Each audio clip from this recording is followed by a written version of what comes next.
मैं पुष्पा सिंह। आप लोग तो पहचानते ही होंगे बच्चों। और हम लोग इस समय पढ़ रहे हैं पाठ 3 मध्यकालीन या मुस्लिम कालीन शिक्षा। इसके पहले हमने आपको मुस्लिम कालीन शिक्षा की विशेषताएं बताई। आज आपको शिक्षा की व्यवस्था, उस समय शिक्षा की क्या व्यवस्था थी। बच्चों, हर समय जैसे प्राचीन काल में शिक्षा की अलग व्यवस्था थी, बौद्ध काल में अलग थी, उसी प्रकार से मुस्लिम काल में भी शिक्षा की व्यवस्था कुछ अलग थी। जैसे प्राथमिक और उच्च शिक्षा 2 भागों में विभक्त थी।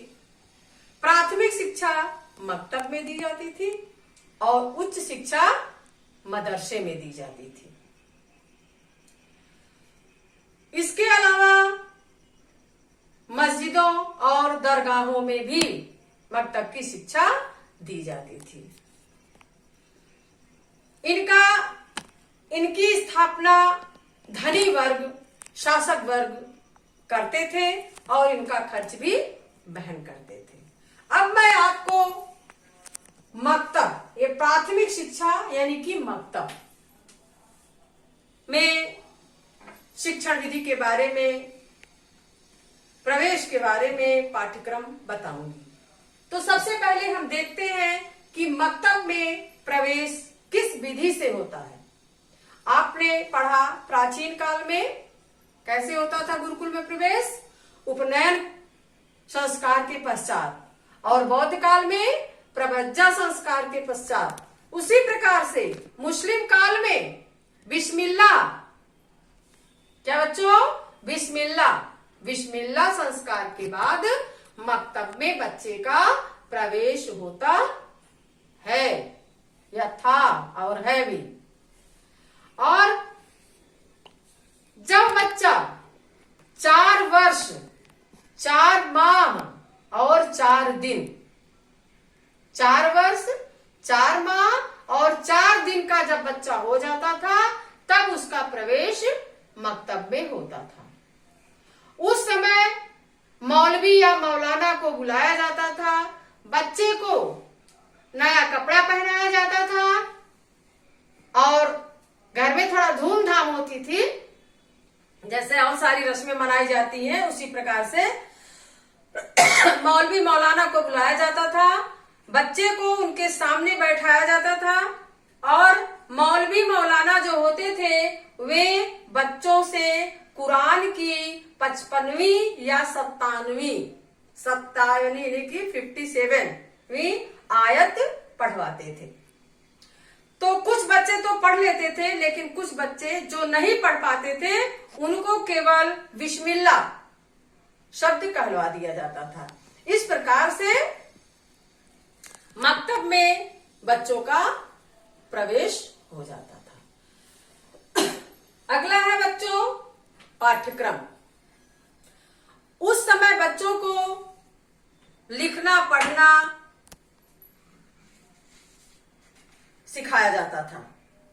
उनको प्रारंभिक गणित का ज्ञान दिया जाता था। उठने बैठने का तौर तरीका, व्यवहार करने का, ये सब सारी बातें उनको सिखाई जाती थी।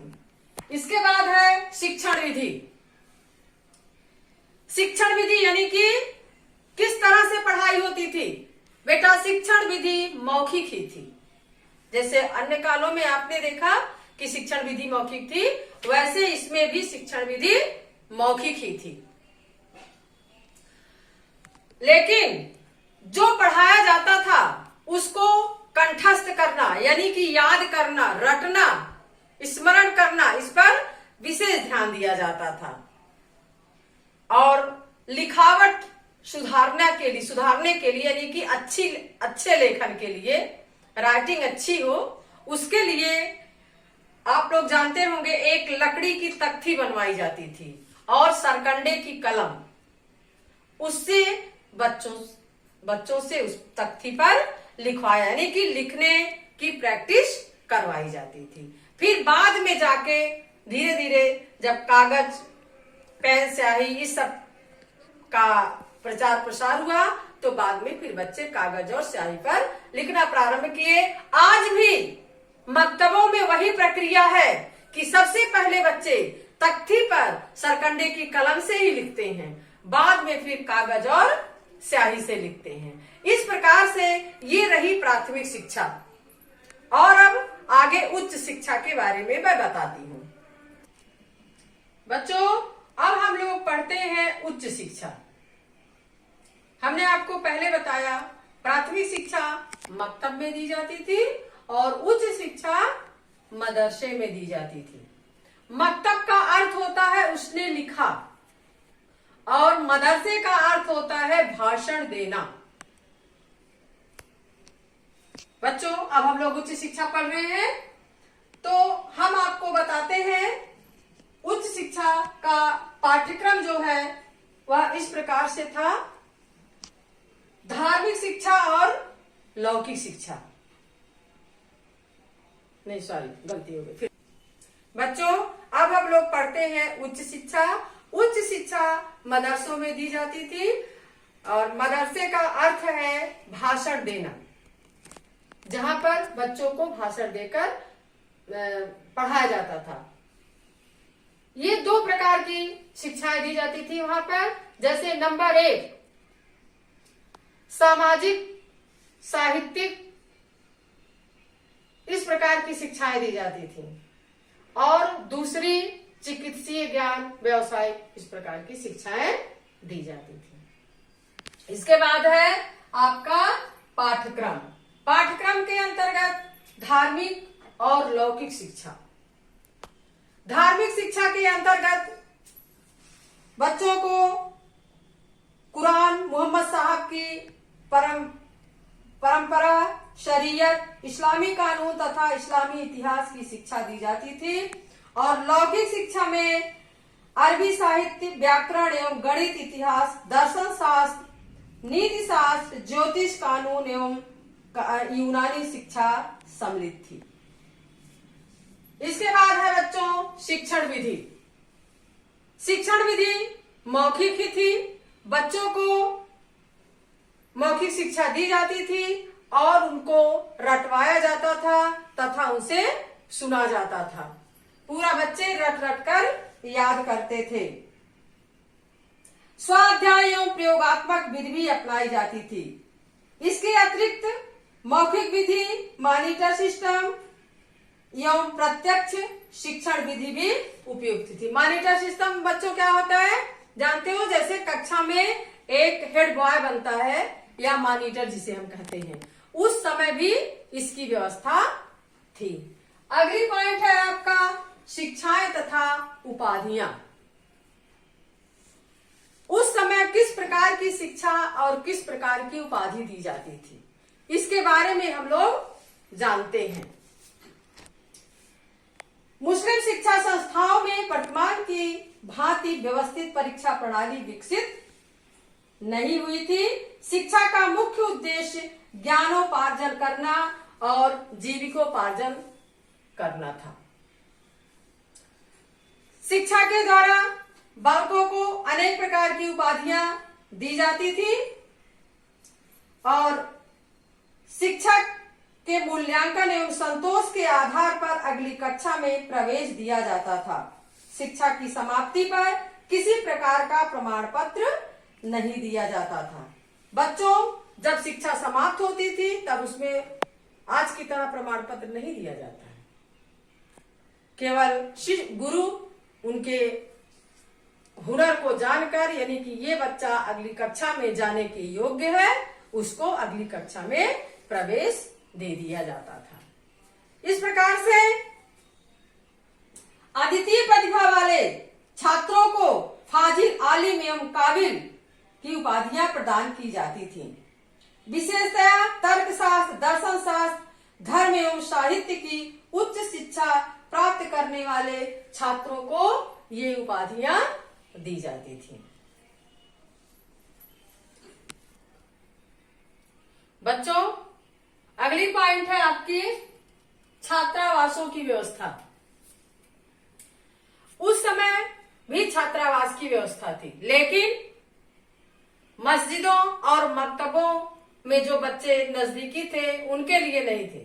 जो दूर के बच्चे रहते थे उनके लिए छात्रावास की व्यवस्था थी, जिसमें 200 से लेकर 400 बच्चे एक साथ रहते थे और उनके रहने, भोजन आदि की व्यवस्था वहां से के शासकों द्वारा की जाती थी। वे बच्चे मेहनत से वहां पढ़ते थे और शारीरिक श्रम भी अपना प्रदान करते थे।